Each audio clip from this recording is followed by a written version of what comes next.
Well, my editing software was broken last week, but hopefully I didn't miss anything too crazy. Why can't I see his ribcage? Oh, hi everyone, Dewlan here, and welcome to Snapshot 25W45A. Buckle up! This is an interesting one. So yes, last week I was having some issues with Adobe and missed the video where these guys came out. This is the camel husk that now spawns in the desert biome on top of a couple other mobs. There was the camel husk and of course the parched, the new mummified skeleton that shoots weakness arrows. This is crazy. Not only is there now a hot version of the stray, the ice skeleton, but now the husk also has another variant for the desert. So these guys are the undead rulers of the desert, as it were.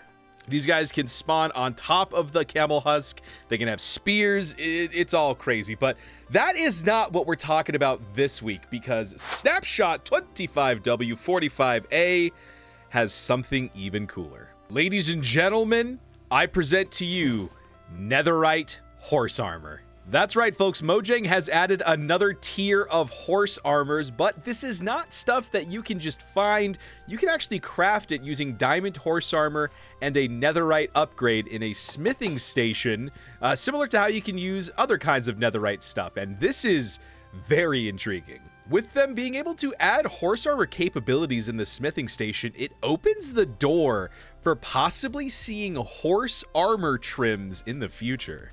As a disclaimer, that is not a part of the snapshot. This is my prediction of what might be coming down the line.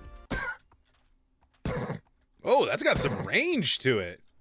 Wow. Yeah, he'll be fine. He's wearing netherite armor. Anyway, in general, spears are now less forgiving if you miss a charge attack, but they did add a new achievement, Mob Kebab. If you spear 5 mobs in the same charge attack, you now get this achievement, which is super interesting. But apparently, yeah, now if you miss a charge attack, it's way less forgiving. Let's head on over now to the Coral Reef, where a brand new mob was introduced.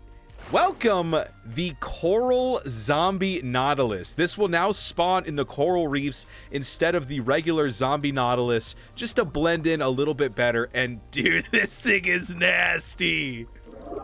Yeah, you said it, buddy. So this thing is just a new variant of the zombie nautilus mob, which will now spawn in the oceans.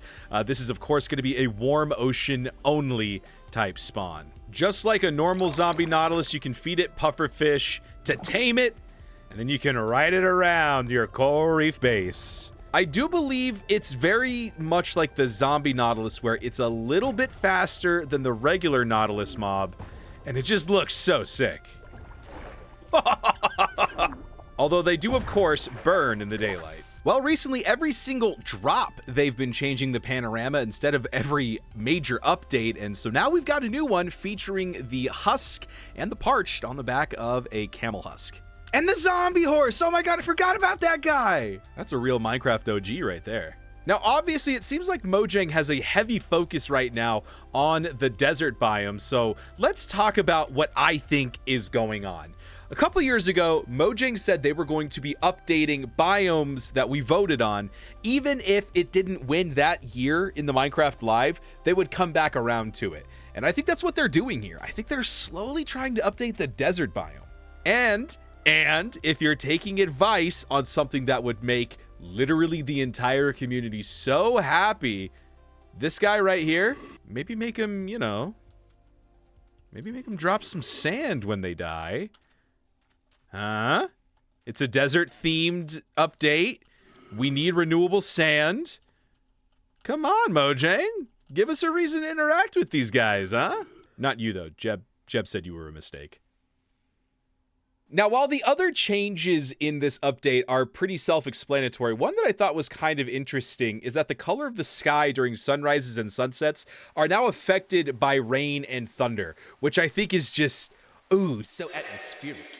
And of course, like any good snapshot, a ton of bug fixes to boot. They are adding so much new immersive stuff into this game. What do you think about the Netherite horse armor? Do you think it's necessary? Do you think it's a little bit too much? What are your thoughts on the armor trim situation? I'm very curious to hear what you guys have to say in the comments. But that's all for this week's Snapshot. Make sure you're subscribed because we cover new Snapshot updates every single week. Until next time, this is Dewlan, and I'll see you later.